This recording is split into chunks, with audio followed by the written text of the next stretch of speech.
Hello and welcome to Pursuit of Perfect System. In this video we're going to be doing a review for the 4K Ultra HD Blu-ray of Atomic Blonde. Now this is actually my first DTSX movie soundtrack experience. So is Atomic Blonde Ultra HD Blu-ray any good? Is it worth buying? And is a DTSX soundtrack any good? Keep watching and you'll find out.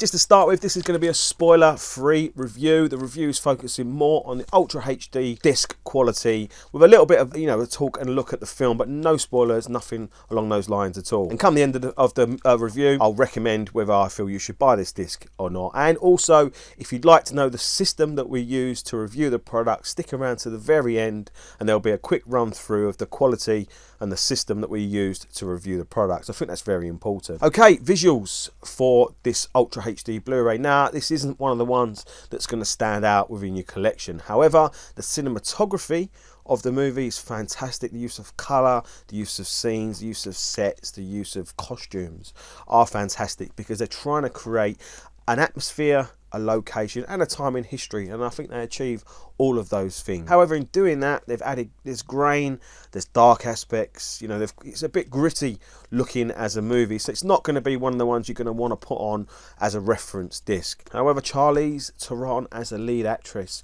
is absolutely amazing in this movie. She is on fire, literally, in this movie. I've never seen a performance anything like it from her before. She's literally outstanding. If you are a Charlize Theron fan, or if you fancy her a little bit, then you'll love this movie because we see her in not a lot of clothes quite often and see her in very kind of skimpy outfits quite a lot as well. So she really carries the movie. She looks fantastic in it and yeah, does a brilliant job, outstanding job. The soundtrack for this movie is excellent. It's lively, it's dynamic, but it's clean and controlled and refined. There's a lot of music as part of the soundtrack which is used again to create that time in history, so we get quite a lot of 80s music used in it, and then when that comes in, the quality and the presence of the music, yeah, fantastic. Most of it will be familiar to you if you're old enough, but I'm not sure if you'll recognise the lyrics because some of them are sung in German, which is quite interesting. However, it's the music score that really creates the atmosphere, really keeps you gripped on the edge of your seat, and the overall soundtrack which kind of backs that up with particularly looking at the vocal aspects, really important. It's very clean, precise and controlled and realistic, and that goes along with the movie. That's really what they're trying to create here. Now, did the DTSX aspect add anything? I really can't say so. Now, the system we're using is only a 5.2 channel system. Maybe that's why the soundtrack was excellent. I really enjoyed it, but I can't say that it was any different or better than purely DTS HD Master Audio soundtracks on other movies. I really can't say that.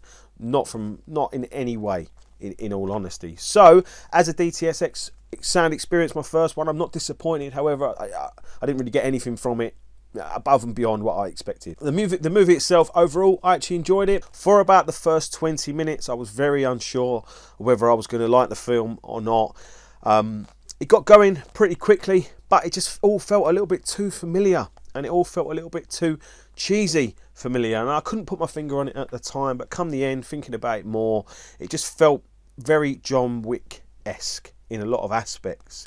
And in the first 20 minutes that really kind of stood out, but it was a bit cheesy. Come the end of the movie, or probably come halfway through the movie, it won me over, and then it was I could see the John Wick-esque aspects of it, but more gritty and definitely more definitely done in a sexier way, which is there's nothing wrong with that. The plot is actually quite clever, even if relatively simplistic.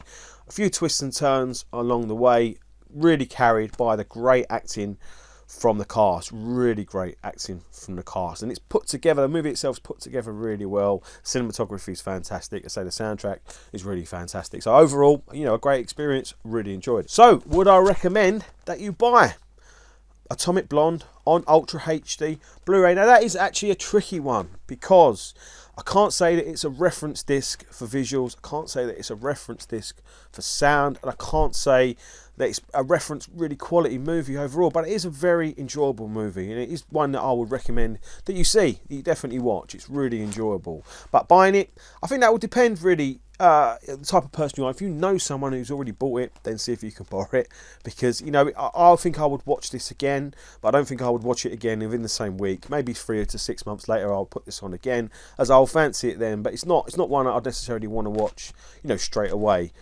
But it has got a DTSX soundtrack, so if you're after discs with that, then this is a very, very good soundtrack. And you know, the actual image quality is good enough, but not reference, you know, by any stretch. So a tough one really.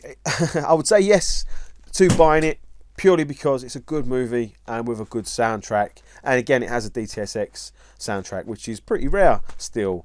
So if you are interested in buying this, please look down below in the description. There'll be a link to Amazon there. It won't cost you any more to buy it via that link, but it does help us out and does support the channel, which we really appreciate. So I hope this has been helpful to you. If you're considering buying this Blu-ray movie, please check in our YouTube channel for other UHD Blu Ray reviews. There'll be more of those coming, and other equipment type reviews. We've obviously put in, there's a lot in the channel obviously related to hi-fi and AV.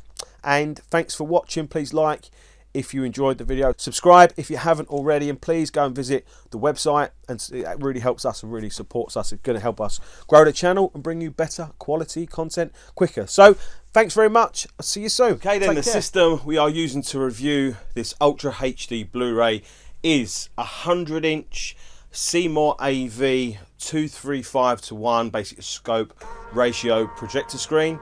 And as we reveal the system behind it, the power is coming via the Audio Quest Niagara 7000. That is basically a power conditioner which is in for review at the moment, and that is being powered from the brand new Audio Quest Thunder power cable coming obviously off our main, you know, individual dedicated electrical circuit. Then we have the Oppo 203 UHD Blu Ray Player, which feeds into the Arcam AVR 850 AV receiver, which we're using to power our center speaker and our rear channels. Then we have the Mark Levinson number 585, which is in its home theater bypass mode, which is being used to power the KEF Reference 3 speakers. We've got the two subwoofers, which are SVS SB13 Ultra subwoofers crossed over at 120 Hertz. Different sets of cables within the system. We've got some products from Audio Quest.